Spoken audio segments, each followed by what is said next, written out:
Welcome. This is one of 3 training videos for the Teaching Children Pedestrian and Bicycle Safety curriculum. This training provides you with resources to conduct pedestrian and bicycle safety instruction to youth in your community and in schools. This section of training focuses on pedestrian safety for children and youth.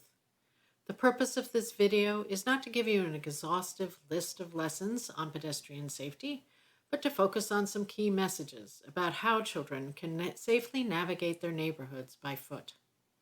We will give you an overview of the lessons and provide guidance on age-appropriate safety messages. This training video is one of a 3-part Teaching Children Pedestrian and Bicycle Safety training video series. All the materials and resources described in these videos are free and available to download through our 2 sister websites at saferoutesnj.org and njcrossingguards.org. We broke our training into 3 parts. Part 1 is an instructional video for teaching children pedestrian safety. Part 2 is an instructional video for teaching children bicycle safety. And Part 3 is an informational video about the characteristics of young children, which provides insight into how children experience the world and how that may affect their understanding of traffic situations. What these 3 training videos cover is how to use the presentations and materials provided in our Teaching Children Pedestrian and Bicycle Safety curriculum. The curriculum was designed to assist police officers and others who are called upon to provide safety instruction to school children. They are short class period length lessons that can be taught in a variety of situations, from classrooms to auditoriums to outdoor locations and even online. The curriculum includes 3 PowerPoint presentations that are divided in age-appropriate lessons for kindergarten through 2nd grade, 3rd grade through 5th grade, and 6th through 8th grades. The presentations include activities and videos that are designed to inform and to engage children through discussion and physical movement. Each of the 3 presentations includes a section on pedestrian safety and a section on bicycle safety, which can be adapted to the needs of your student learners. Because they are the full PowerPoint presentations, you have the flexibility to make them your own. For example, you can hide or delete slides as needed and replace our photos with photos of street crossings and crossing guards from the local neighborhood, so that students can better connect to the presentation. The presentation slides come with everything you need, including a script, in the notes section that describes the content and what to do on each slide. In addition, there are 2 or 3 video options for each grade level that are embedded in the slide presentations. If you like information in the videos but do not have the equipment to play videos, we include backup slide presentations for the bicycle education information. All the presentation materials, printouts for activities, and videos are included in a resource manual that is a guide to the Teaching Children Pedestrian and Bicycle Safety presentations. Use this manual as a menu of options to help you choose what to use as part of your lessons. Although this video training is about teaching pedestrian safety, you may want to review our Teaching Bicycle Safety training video, so you are also familiar with the principal messages of bicycle safety and how to communicate them to children. These lessons are provided for those times when you need to address bicycle safety but cannot do it on bike. Let's say you have been asked to teach some pedestrian safety lessons. What are the key safety messages to teach? Our pedestrian safety lessons are separated into age-appropriate lessons that highlight key safety information, including sidewalks, crosswalks, preparing to cross the street, crossing the street, and other hazards. First, throughout the presentations, we talk about pedestrians, vehicles, and drivers. You want to make sure that the students know that a pedestrian is a person who is walking on foot, in a wheelchair, or walking a bicycle. Students should understand that vehicles are cars, vans, buses, trucks, motorcycles, etc., and that drivers are controlling the vehicles. The problem is not that a car might not stop for you, but that the driver operating the car might not stop for you. We discuss the parts of the roadway and cover how to safely cross the street in detail. The presentation also teaches students to recognize signals and be aware of hazards they may encounter. The presentation includes several slides that introduce or reinforce basic vocabulary for students to talk about safety. The lesson is in an ask and answer format that emphasizes key points. Here's an example. For this slide, you would ask students, why should we always walk on the sidewalk and in crosswalks? Whatever answers you receive, you should make clear that a sidewalk is an area made for pedestrians to walk beside the street and out of traffic. A crosswalk is an area used by pedestrians to cross the street. Drivers expect to see people walking in the crosswalk, but may not expect them to be walking in other parts of the roadway. You can ask, where do you walk if there are no sidewalks? Answers should include the idea that pedestrians should walk on the road edge facing traffic. Crosswalks can be confusing, so we want students to know that every intersection has a crosswalk, whether it's marked or unmarked. We tell students that they should try to cross the street at the crosswalk where drivers are more likely to expect them. We include this slide, which shows marked crosswalks that have some type of paint or striping, and includes animation to show crosswalks that are not marked, but are the continuation of the sidewalk or curb edge across the road. Pedestrians can also walk here. It is always best to cross at a marked crosswalk, but if a marked crosswalk is not available, pedestrians have a right to cross at these unmarked locations. Of course, we want students to cross with a crossing guard whenever possible. You can engage the students by asking who the crossing guards are around the school or ask if they know their crossing guard. You can take photos of crossing guards at their posts and use them in place of the photos in the presentation slides. This will help students make the connection between what they see on the slide and their everyday experience. The idea of traffic edges is important. Students should understand that they must pause at the traffic edge to allow time to check whether it is safe to cross. Usually, curbs are the traffic edges. If there are vehicles stopped or illegally parked near the crosswalk, the traffic edge extends beyond the curb to the edge of these vehicles. At each traffic edge, pedestrians must search for traffic before continuing into the roadway. While the edge is generally the barrier between the sidewalk and street, students need to understand that sometimes drivers get too close to that edge or can even cross it, and that they need to stand at least one big step back from the traffic edge while they are waiting to cross to help keep them safe. There are two tools you can use to reinforce the idea of the edge. One is a brief activity for the classroom. The students place a pencil at the edge of their desk and then roll the pencil over the edge. You will ask them what happens to the pencil when it goes off the edge, and explain to them, when talking about crossing the street, the word edge means the line between the sidewalk and the street, and between being safe and being unsafe. If you're using the presentation, you can show this slide, which has animation to highlight where the edge is. You will ask, where is the edge in the picture on your left? And then click for the red line to pop up. And then you'll do the same for the other two photos. The photo in the top right gives an example of an edge that is not the curb, but the edge of a car. Using the proper search pattern is an important lesson in preparing to cross the street. Tell the students that every time they cross the street, they should use the search pattern at the traffic edge. They look left, right, then left again for traffic. Make sure the children know their left from their right. Have them practice looking left, right, left together. At an intersection where there may be vehicles turning across the crosswalk, they should look ahead and over their shoulder too. And they should keep searching while crossing the road. Students need to understand that everyone should walk, not run or ride when crossing in the crosswalk.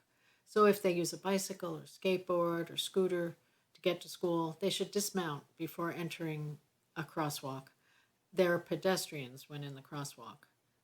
You can remind children to wear their helmets. Not only is it the law for anyone under 17, but it is a good idea at any age to protect their head in case of a fall. Students may be crossing where there are no traffic signals to help. You can tell students that the law states that drivers must stop for pedestrians in a marked crosswalk and must yield to pedestrians in an unmarked crosswalk. Explain that yielding is like stopping to give pedestrians time to get out of the road safely. Drivers must stop for pedestrians in the crosswalk when making turns at stop signs or driving through a yield-controlled location. Pedestrians also have a responsibility. They must not step into the street in front of a car where it would be impossible for the driver to stop in time. Make sure the children understand that just because drivers are supposed to stop for them in crosswalks does not mean that they always will.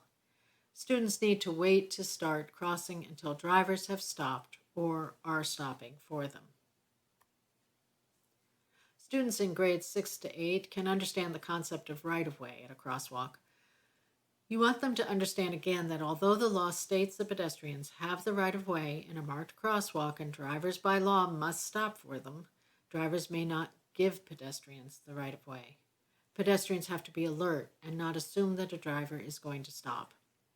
Describe the photos in order to show that the pedestrian trying to cross the street has to wait while several drivers drive right past him until some drivers choose to stop for him. This is a quick activity that you can use to get the students thinking about what they've heard and seen in the presentation.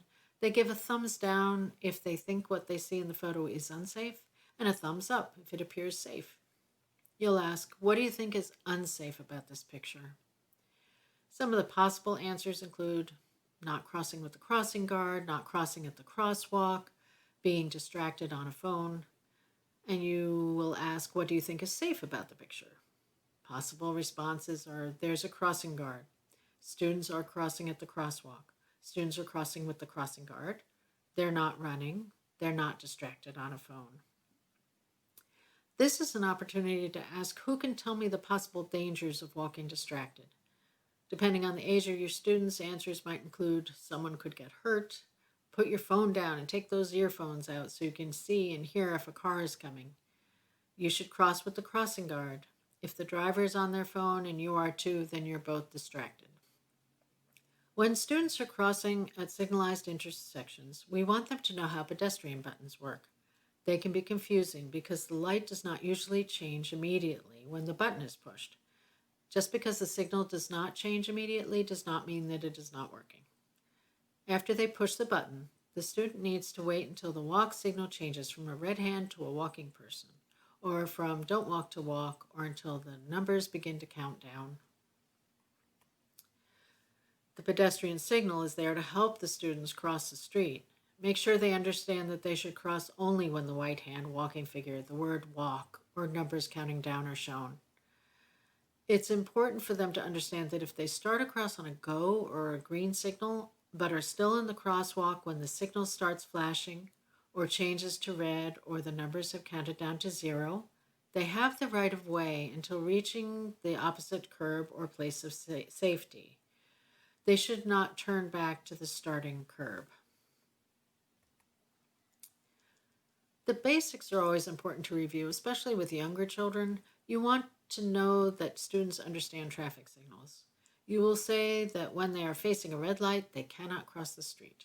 When the light is yellow, they should not start across the street, but should wait for the next green light. If they're in the crosswalk when the light turns yellow, they should continue the crossing. When the light turns green, they can walk across the street, but should scan for traffic while crossing. Here's another activity that you can use for grades K through 2 and 3 to 5 to reinforce the idea that students should give street crossing their full attention. They use their safety toolbox, which they always have with them, to look, listen, and think to be a safer pedestrian. For example, you would point at your eyes and ask, who can name one of these tools in our toolbox? They'll answer eyes. What do our eyes help us do? Answer, they help us see. What should we be looking for? Answer, cars, buses, trains, other pedestrians, bikes, crosswalks, sidewalks. And explain, we should also be looking for eye contact. Eye contact is when you can see someone's eyes and they are looking at you. Making eye contact is a good way to make sure that a driver sees you and knows you are there. And you can ask the students to make eye contact with you so they understand what it is. So have them all look at you and you look at each one of them. And we repeat that for their ears and their brains. The key message is that students bring these important tools with them every day wherever they go, and they need to use them to stay alert and observe their surroundings as they're walking and crossing. Again, full instructions are in the presentations and in the resource manual. There are specific locations that can be particularly hazardous for pedestrians. The next several slides address these situations. Students need to be alert for drivers backing out of driveways across a sidewalk and should look for red brake lights and white reverse lights as clues to tell them that a car is on and the driver may be backing up. If cars are blocking the sidewalk, students should take care in walking around these cars and try not to step into the street. Students should avoid walking through parking lots and should stay on sidewalks or less active areas of parking lots as much as possible. Again, they should use the clues we have already discussed to watch for cars backing up. For rail crossings, pedestrians must obey the signal. If the gate is down across the road or the lights are flashing, pedestrians must not cross the tracks even if it seems as if they have time. Just because one train has already gone by does not mean another one isn't coming. Students should wait until the gate is lifted or the flashing lights stop. If students ride a school bus or a transit bus to and from school, they need to know how to cross the street when getting off the bus. Use question and answer to make key points. You'll ask, when you get off a school bus and need to cross the street, where do you walk? You may receive several answers, but make sure to be clear that students should cross the street in front of the bus, walk on a sidewalk or along the side of the street to a crosswalk, or place at least 5 giant steps, about 10 feet, in front of the bus before crossing. Make eye contact with the bus driver before crossing to make sure the driver is seeing them. Remember about edges. Stop at the edge of the bus to look for cars that may not be stopping. Never walk behind a school bus. You can ask, who can tell me what we should do if we drop something like a book near the school bus? Answer, you should tell the bus driver right away, and don't try to pick up what you dropped because the driver might not be able to see you. Students can cross at marked crosswalks in the middle of the block, but they should be aware that drivers may not expect people to be crossing anywhere but at an intersection and may not slow down.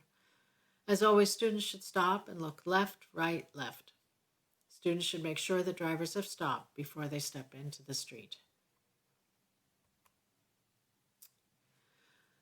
This activity is for the youngest students. The idea of this is to get the children up and moving, learning the rhyme, and using motions to reinforce the words. The activity has 2 slides, one with just the words and one with images and the words.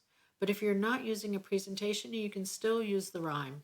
The children repeat the rhyme after you do. Ask everyone to stand up and to listen to each line of the poem while you say it and look at the hand motions. Tell them to repeat the lines and the motions after you. Use each hand motion as you say each line. Stop every time at the edge of the street. So you hold your hand up to signal stop, and the students repeat. Use your head before your feet. You point to your head and your feet, and the students repeat. Make sure you hear every sound. You cup your hands behind your ears and turn from side to side, and the students repeat that.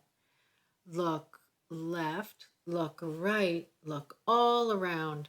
You cup your hands above your eyes and turn your head slowly left to right, right to left, and look over your shoulders, and the students repeat. You can repeat the rhyme loudly, then slowly, then as quickly as possible, just to get it into their brains. And you can talk about the rhyme, saying, we stop every time at the edge of the street. We don't want to walk right into the street. We use our head before our feet to make safe decisions before we step into the street. We make sure we hear every sound so we won't miss a thing. and we look left, right, and all around again to make sure no traffic is moving. And again, instructions for this and all the other activities and material for discussing the videos is in the resource manual. You can find videos on our Safe Routes New Jersey YouTube channel, including a growing collection of short safety snippets to help demonstrate concepts like using crosswalks and safely riding a bicycle.